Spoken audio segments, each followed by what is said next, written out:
Olá pessoal, estou aqui para mais uma conversa sobre um tema em neurociências, tá? Então vocês devem conhecer bem, né, aquela frase, conhece-te a ti mesmo. Estudar neurociência retrata muito bem o significado dessa frase. O cérebro, conhecimento um pouco sobre o funcionamento do cérebro, diz muito sobre aquilo que nós somos. O cérebro é uma fantástica máquina orgânica. Eu digo que, eu até falo isso às vezes quando eu palestro sobre o tema, que talvez seja uma das estruturas mais complexas do universo. É claro que nós não conhecemos todo o universo, mas qual é a máquina que vocês conhecem capaz de gerar consciência, por exemplo? O cérebro ele gera consciência. Ele tem cerca de 86 bilhões de neurônios, trilhões de sinapses. Ele tem muitas funções importantes, ele cria um modelo da realidade, ele interpreta os estímulos sensoriais. A luz é uma onda eletromagnética, quando chega na retina levando nos nossos olhos levando as imagens, isso é transformado num código elétrico que vai para uma região chamada córtex visual, tem mais de uma região dessas.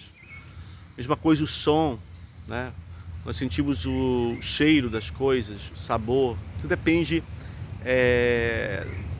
do cérebro, do sistema nervoso central, tá? E o cérebro ele tem outras funções complexas. Eu falei da própria consciência, e as sensações, quando nós estamos tristes, felizes, frustrados, isso depende de atividade elétrica cerebral. A felicidade nada mais é do que um estado cerebral. Existem regiões nos nossos cérebros, os centros de recompensa, que nos propiciam sensação de prazer. Seja o prazer de estar comendo algo bom, de estar dançando, de ter tido uma recompensa. Então a felicidade é um estado momentâneo da atividade de regiões cerebrais. Em doenças como depressão, até falei em outros vídeos isso, essas regiões podem estar inibidas por alguns núcleos cerebrais, como a abênula lateral, tá? Eu falei no vídeo anterior, tá bom? Então, é incrível, né, que a própria felicidade, a sensação de prazer, de alegria, dependa de núcleos cerebrais específicos, né, que eu falei antes, os centros de recompensa. Já descobriu-se que a abênula lateral pode inibir, tá? Pode inibir esses centros de recompensa. Um paper da revista Nature mostrou isso. Então, como é que os antidepressivos agem? Nesses centros de recompensa, a liberação de neurotransmissores, que são as substâncias químicas que são passadas de um neurônio para outro, para propiciar a transferência do sinal elétrico de uma célula para outra. Uma das hipóteses da depressão é um desarranjo neuroquímico, onde há uma diminuição da produção de alguns neurotransmissores, como serotonina, dopamina. Tá? Essa hipótese, ela é chamada de hipótese monominérgica. Uma outra hipótese é aquela que eu já falei em outro vídeo, da neurogênese, que pode haver, a depressão pode surgir de uma diminuição da neurogênese. Só mudar aqui, pessoal, tá? Da diminuição, portanto, da neurogênese. Então, os antidepressivos atuais, eles podem agir, por exemplo, simplesmente inibindo a degradação de alguns desses neurotransmissores, ou inibindo a recaptação desses neurotransmissores.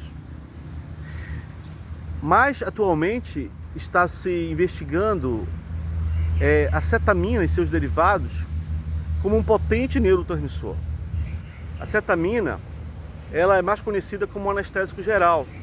Então, quando alguém faz uma cirurgia de apendicite ou qualquer outra cirurgia em que é necessário em que é necessária anestesia geral, se utiliza o Ketalar, né, que tem como componente a cetamina. Mas descobriu-se que a cetamina ela também tem um potente e poderoso efeito antidepressivo. Tá? Potente. Em animais, mostrou-se que uma única aplicação de cetamina, de cerca de 10 miligramas por quilo, uma dose menor do que é usada para anestesia, pode induzir um potente efeito antidepressivo. Tá? Então, só que a cetamina em si, apesar do seu potente efeito antidepressivo em horas, ela também induz adição, quer dizer, que é aquele vício. Em alguns países, como a Índia, por exemplo, o tráfico de cetamina ele é bem incisivo, existe bastante. Pode induzir também efeitos colaterais. Então, os cientistas modificaram a estrutura química da cetamina, produzindo, por exemplo, a acetamina. E ela vem sendo testada, inclusive já foi testada em humanos. Nos Estados Unidos, criou-se um spray de acetamina, o valor não é barato, não é baixo, tá? Mas pessoas com ideação suicida, vontade de se matar, que passa pela cabeça vontade de se matar, ao inalarem, ao usarem esse spray, essa ideação suicida diminuiu em 24 horas. Tá? Então isso é muito interessante. Então deve estar chegando ao Brasil, se ainda não chegou, mas o valor assim é um valor alto. Então estima-se o tratamento pode chegar para um mês apenas 18 mil reais. Mas o que é interessante, que eu gostaria de compartilhar com vocês, é o mecanismo de ação que se descobriu para a cetamina. Tá? Eu digo que o que a cetamina faz? Segundo esse artigo de um pesquisador chinês, publicado recentemente na revista Nature. Ela vai nos núcleos que inibem os centros de prazer, como o núcleo accumbens, por exemplo, inibindo esses núcleos, como a abenololateral. Obviamente, eu estou divulgando aqui a neurociência para o público, mas tecnicamente a cetamina é um antagonista de um receptor chamado receptor de N-metildeaspartato, ou NMDA. É um receptor de glutamato, que é o principal neurotransmissor excitatório do cérebro. Então aqui eu estou já passando para algo mais técnico, e não é o objetivo. Mas o que acontece é que a cetamina ela vai na abenololateral, que inibe os centros da alegria, do prazer, e acaba inibindo esse, digamos, núcleo da tristeza, então, portanto, liberando os centros do prazer. Então é bem provável, né, que futuramente nós tenhamos a aprovação de um derivado da acetamina como um potente antidepressivo, um poderoso antidepressivo com um efeito muito rápido.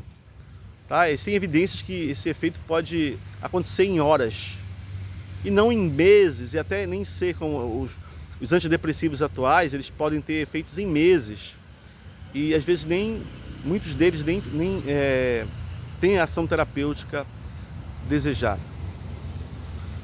Como a depressão é o mal do século, eu já falei antes para vocês, né, 300 milhões de pessoas têm depressão no mundo.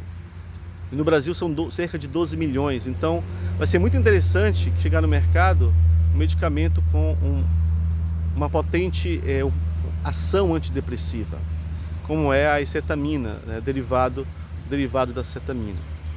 Então a neurociência, ela reflete bem o conhece-te a ti mesmo.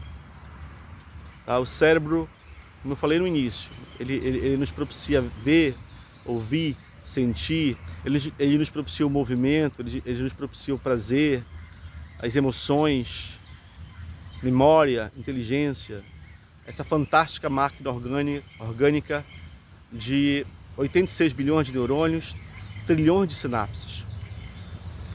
Só que o cérebro adoece por doenças agudas, por doenças crônicas, por doenças psiquiátricas. Tá? E a ciência propicia isso, ela propicia esse conhecimento que pode se transformar em terapia. Então, vamos caminhar, vamos viver felizes, vamos praticar um hobby agradável, vamos ler, vamos estudar. Tá? Isso daí modula muita coisa boa dentro dos nossos cérebros, como a neurogênese, né, que foi tema de vídeos anteriores. Então vamos estimular os centros de recompensa, tá? E cada vez mais esses núcleos, e no sistema nervoso o núcleo é um grupo de neurônios com uma função parecida, que inibem os centros do prazer, sejam desinibidos, seja pela cetamina, um fármaco se necessário, mas também por um modo de vida saudável. Um grande abraço, obrigado pela atenção de vocês.